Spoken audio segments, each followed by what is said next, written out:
HU being appointed a professor.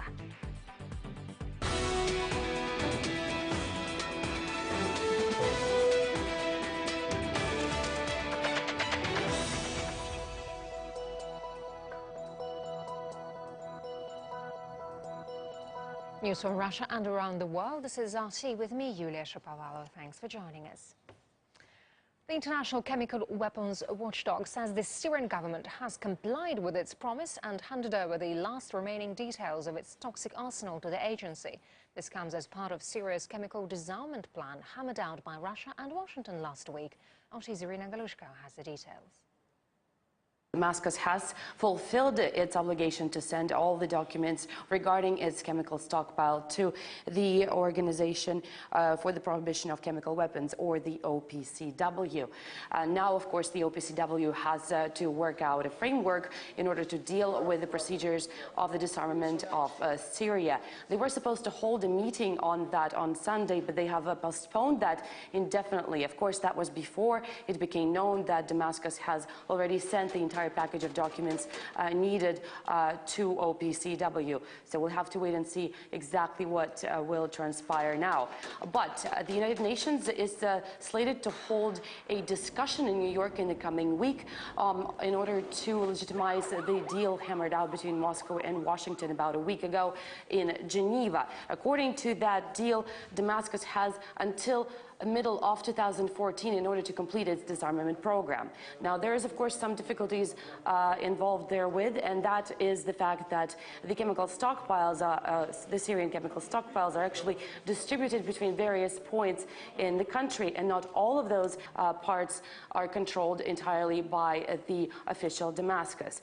And of course, there's also some disagreements when it comes to the wording of the potential UN resolution, whereas London, Washington, and Paris want to see the threat of military intervention be included in the provisions of the potential UN resolution. Moscow says such a provision would be counterproductive. The head of Russian presidential administration, Sergei Ivanov, when speaking in Stockholm earlier on Saturday, said that Russia is not going to veto any UN resolution on Syria out of principle. But he said that there is absolutely no excluding the possibility of Russia changing its stance. We are not protecting the Syrian government. We are protecting the international law. And if in future, for example, I'm talking now theoretically and hypothetically, but if we'll become sure, Russia will become sure that Assad, for example, is cheating, we might change our position. But so far we don't have such evidence.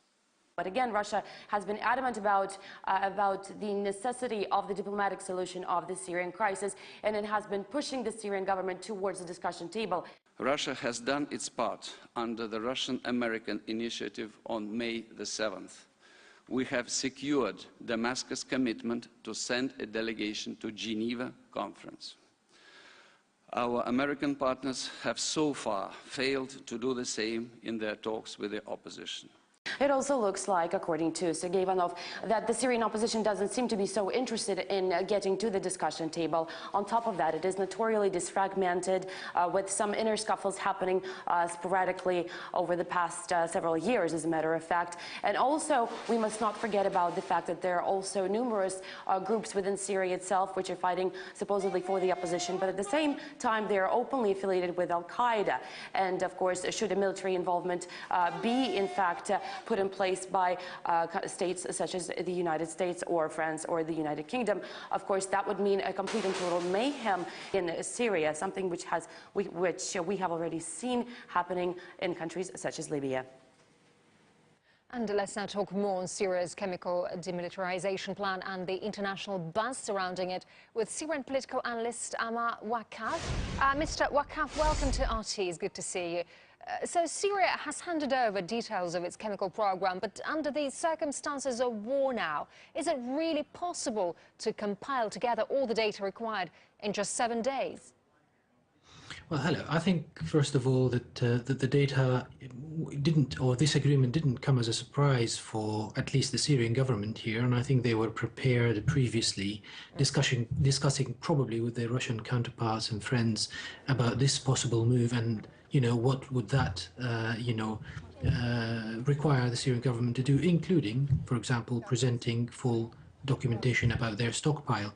So I think they were prepared, and but the main point here, I think, is that the three main sides of this sort of agreement, namely the Russians, the Americans, and the Syrians, need to signal to each other and signal to the outside world as well that this is about a serious agreement and that it would be respected by every single party included, and that would help pave the way for further implementation of this agreement and reaping the rewards of such an agreement later on. I hope you've heard what the Russian official had to say earlier on. Is there a high chance, really, that the Syrian government is indeed cheating when it comes to chemical weapons use in Syria? Is indeed what, sorry? Yes, is it possible that the Syrian government can cheat when it comes to chemical weapons use? As in use them, or what do you mean by treat? Is it about retreat not from treating, the agreement? But cheating. Is it possible that the Syrian government can cheat when it comes to chemical weapons use?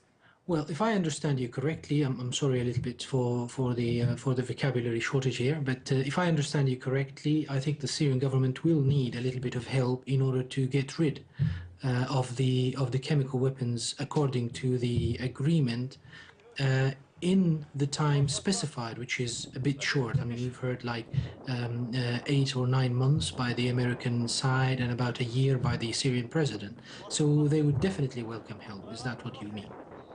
If that's what you mean. All right, let's move on now then. So why is there a widespread doubt in the West that President Assad will comply with the toxic disarmament plan further? Right. First of all, there's a bit of trust to be built here by all parties. Obviously, the West have positioned themselves against the Syrian government since very much or pretty much the start of this crisis in Syria.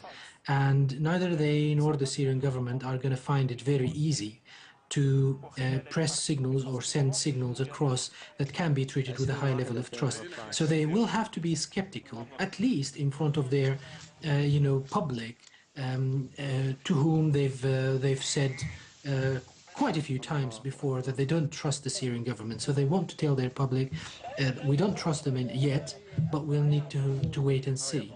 Now, on the Syrian side, I think it's also needed for them, the Syrian government, to feel that the West isn't really interested only in depriving Syria of a major capability for them to come and attack it later on. So the building trust exercise is really needed on both sides here.